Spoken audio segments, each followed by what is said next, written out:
Bismillah. Finissons-en, voulez-vous, dit-il en retournant à son bureau. Sylvie fulminait. En finir, mais c'était lui qui laissait traîner cette malencontreuse affaire. Pourquoi leur imposait-il un tel supplice à tous les deux? Pour l'argent? Non. Quoique importantes, les sommes impliquées étaient dérisoires au regard de sa fortune. Alors quoi? Désirait-il venger sa fierté blessée? On aurait dit qu'il compulsait ses factures pour se prouver qu'en amour, toute confiance était impossible, à supposer que Candy lui ait dit qu'elle l'aimait. Les serveurs chantant, demanda-t-il. Sylvie posa son verre et reprit son dossier. J'y suis. Il y eut un dangereux silence et elle leva les yeux dans la crainte d'une remarque sarcastique. Mais il se contenta de secouer la tête et de penser à une autre facture. Sylvie poussa un soupir de soulagement. Prématuré. Des colombes? C'est si cher que cela? Pourquoi diable posait-il cette question? Je n'ai bien peur, répondit-elle. Le blé n'est pas gratuit, vous savez. De nouveau, il la regarda longuement, comme pour lui demander de s'abstenir de tout commentaire ironique. Judicieux conseil, d'autant plus qu'ils arrivaient au cadeau des demoiselles d'honneur. N'ayant reculé devant aucune dépense, Candy avait choisi pour chacune des bracelets chez l'un des meilleurs joailliers de Londres. Pendant quelques secondes, la pointe du stylo hésita sur la liste. Enfin, la sentence tomba. Renvoyez-les. Quoi? Non, attendez, c'est impossible. Il leva les yeux. Ah bon? Et pourquoi donc? Incroyable. S'était-il un temps soit peu intéressé à son mariage? Sylvie soupira. Parce qu'ils sont gravés de vos deux noms et de la date du mariage. Il y eut un silence. Ils étaient censés être un souvenir. Vraiment. Donc, ajouta-t-il après une courte pause, où sont-ils, ces fameux souvenirs? Elle se sentit rougir.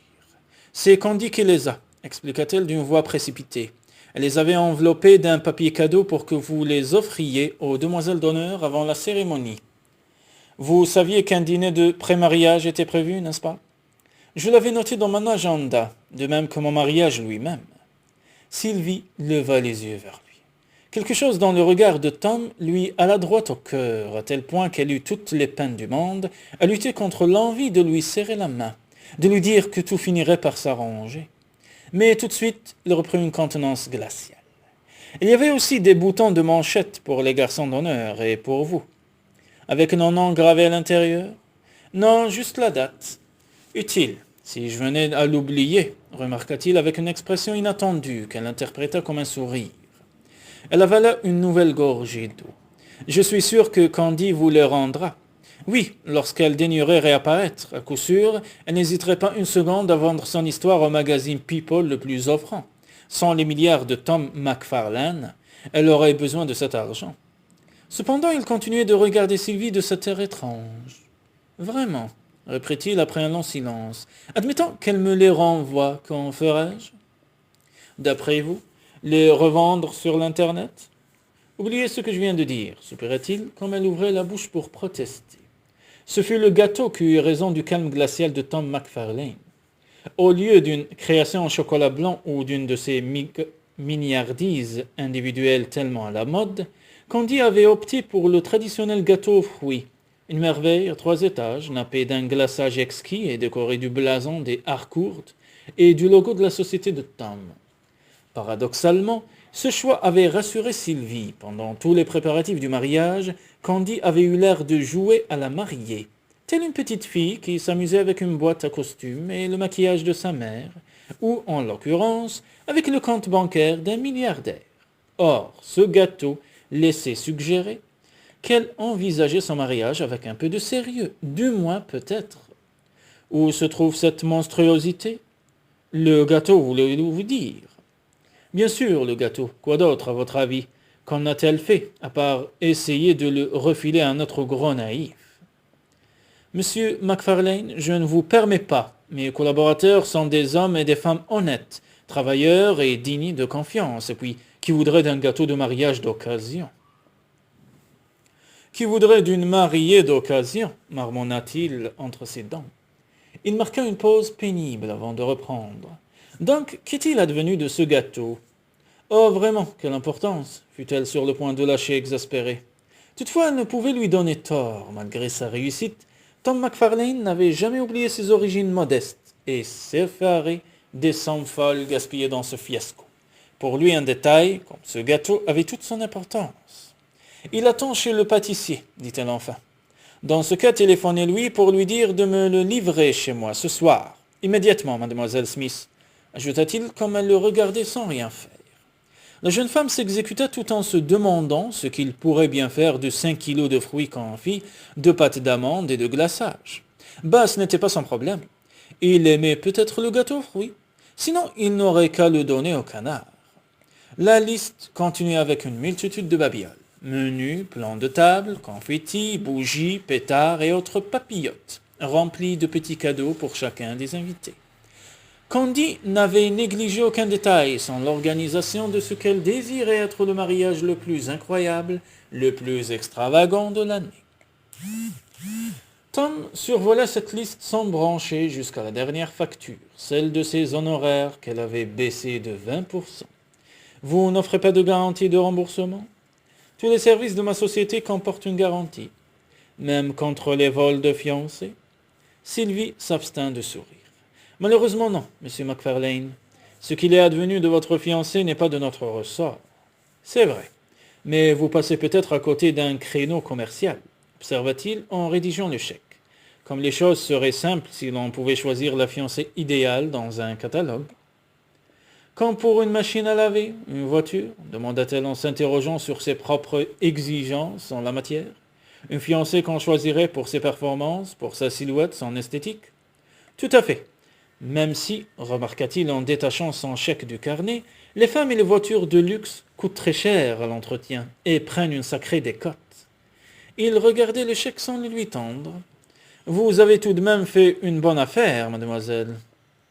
Je ne suis pas cynique à ce point, monsieur McFarlane.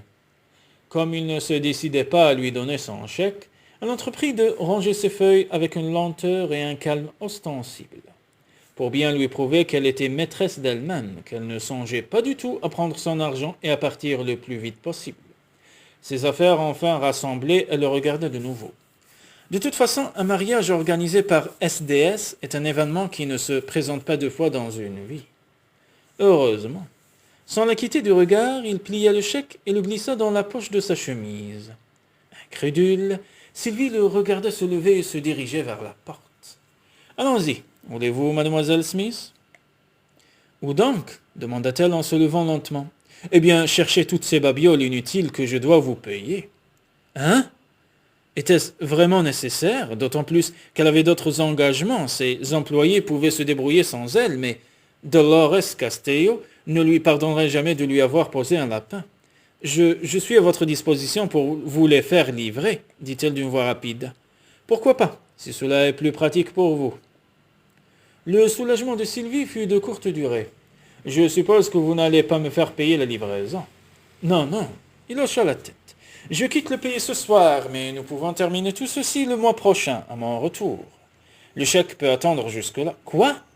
Je vous passerai un coup de fil à mon retour. Qu'en dites-vous ? » ?»« Un coup de fil ? Vous plaisantez, j'espère. J'ai annulé tous mes rendez-vous de cet après-midi pour vous, et vous m'avez fait attendre 1 heure, et ce soir, je suis invité à une fête. Votre vie sociale ne m'intéresse pas.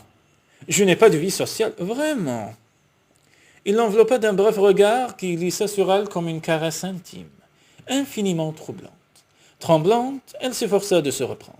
« Vraiment, ce genre de sortie fait partie de mon travail. De plus, ma voiture ne peut pas aller à 2 endroits à la fois. » Il sourit un sourire presque imperceptible qui naissait au coin de sa bouche et allumait dans ses yeux un feu étrange, fascinant. « Pas de problème, dit-il. Je vous en propose une pour un tarif raisonnable. » Suffoquée, elle le regarda fixement avant d'acquiescer d'un bref signe de tête. Ils descendirent dans un silence glacial jusqu'à un parking souterrain dans lequel semblait les attendre une camionnette sombre, barrée du logo de l'entreprise de Tom McFarlane, TMF, en lettres dorées dans un cartouche. Au passage, la jeune femme remarqua une Aston Martin noire et rutilante, tout à fait le genre du personnage. En matière de voiture comme de femme, il avait les mêmes goûts, tape à l'œil et futile. Candy avait eu tort de le laisser tomber, il la méritait bien. Tom McFarlane ouvrit la portière du conducteur et lui tendit les clés. Elle les regarda un moment sans rien dire. Conduire la camionnette ? Pourquoi pas, après tout ? si cela lui permettait de reprendre un tant soit peu le contrôle de la situation. De toute façon, il allait lui facturer l'utilisation du véhicule. Oui, mais d'un autre côté, elle avait également nourri l'espoir, comme bon macho, il aiderait à changer et décharger et décharger toute la marchandise. Peut-être se leurrait-elle, et pouvait aussi bien trouver un malin plaisir à lui compliquer la tâche. Elle regrettait maintenant de lui avoir accordé un rabais. Elle aurait amplement mérité ses 20% supplémentaires. Je vous aurais bien accompagné, mais il faut que j'aille récupérer ce gâteau, dit-il avec un sourire goguenard. Voulez-vous que je vous aide à monter? Non, merci. Elle lui prit les clés d'un geste sec et jeta son sac sur le siège passager. Je possède moi-même une camionnette comme celle-ci et je l'utilise souvent pour les livraisons.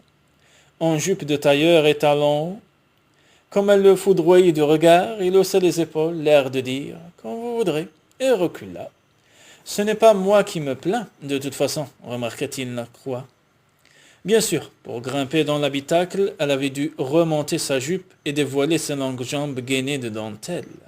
Ce goujat n'avait pas perdu une miette du spectacle. Sans lui accorder un regard de plus, elle referma la portière, ajusta sa jupe et démarra. Il ne fallut pas moins de 3 heures à Sylvie pour s'acquitter des démarches qu'il lui avait imposées. Étrangement, loin de l'intimider, la perspective de retrouver Tom lui inspirait une impatience mêlée d'excitation. Elle éprouvait un délicieux frisson à l'idée de se livrer au charme électrisant de ce séducteur né. Pour la première fois depuis des années, elle se sentait féminine, désirable. Une fois arrivée, elle lui téléphona pour pouvoir accéder au parking.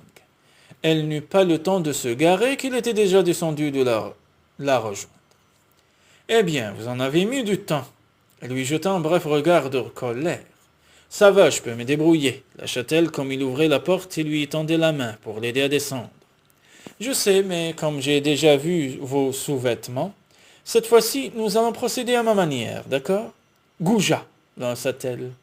Il ne jugeait même pas ses jambes dignes d'un second regard. Les yeux de Tom étincelèrent. « Tout à fait. Votre amie ne vous avait-elle pas dit ce qu'elle aimait le plus chez moi, après l'argent? Le risque, le sentiment pour la première fois de sa vie de flirter avec le danger. » Il s'approcha d'elle, si près qu'elle sentit son souffle sur sa joue. Un long frisson parcourut la jeune femme. « De jouer avec le feu, murmura-t-il, la bouche sèche. Sylvie le contemplait avec fascination. Mais d'un autre côté, vous n'avez rien d'une dame, mademoiselle Smith. Sinon, vous auriez accepté mon aide, n'est-ce pas? Donc, je vous le redemande, avez-vous besoin d'un coup de main?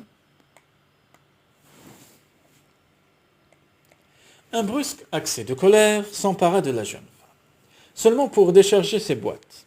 Elle n'avait pas besoin de remonter sa jupe pour descendre, il lui suffisait de pivoter les jambes et de se laisser glisser.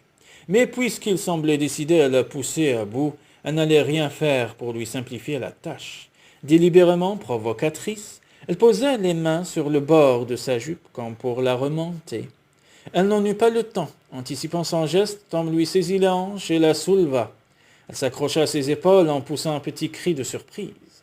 Les mains de Tom s'attardèrent sur les formes pleines de la jeune femme. À bout de bras, sa silhouette était encore plus affriolante. Elle aurait été divine dans une tenue moulante. Ou sans rien. Ils demeurèrent un instant immobiles, cramponnés l'un à l'autre, le souffle court. Une longue mèche blonde glissa sur la joue de Tom, qui resserra son étreinte. Tout naturellement, sa main s'insinua sous le chemisier de soie chocolat. Son pouce caressa la dentelle d'un soutien-gorge bien rempli. Le souffle rauque, Sylvie se laissait faire. Elle s'alanguit contre lui, la bouche entr'ouverte en une invite muette. Était-ce le frisson qui la parcourut, la langue dont elle humecta sa lèvre pleine, le gémissement sourd qui lui échappa? Ou était-ce l'accomplissement inévitable, explosif de cette rencontre électrisante dont le souvenir le hantait depuis 6 mois? Leurs lèvres se joignirent et leurs corps s'embrasèrent comme de la paille sèche. Par miracle, ils arrivèrent à l'ascenseur qui monta en flèche jusqu'à l'appartement de Tom, tandis qu'ils s'arrachaient leurs vêtements dans un corps à corps frénétique, avides l'un de l'autre. Posté devant la fenêtre d'un gratte-ciel de Tokyo, Tom McFarlane contemplait d'un œil distrait le panorama.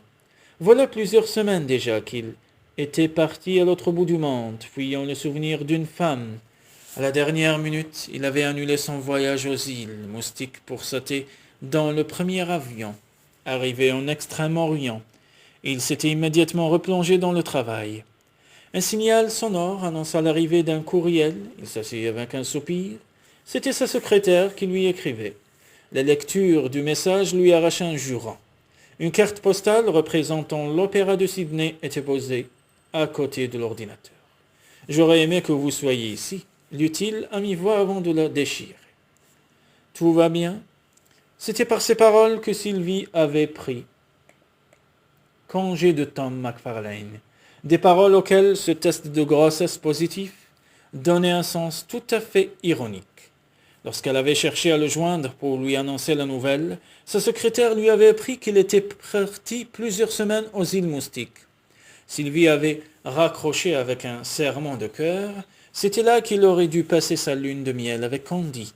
Les instants de magie qu'ils avaient vécus ensemble ne voulaient donc rien dire pour lui. D'ailleurs, il ne lui avait plus donné signe de vie. Il devait l'avoir oublié. Sans doute avait-il pensé qu'elle avait pris ses précautions. Auquel cas, il n'avait pas tort. Elle avait en effet songé à recourir à une contraception d'urgence en passant devant une pharmacie. Mais elle en était sortie avec une nouvelle brosse à dents. C'est qu'entre-temps, une autre pensée lui était venue.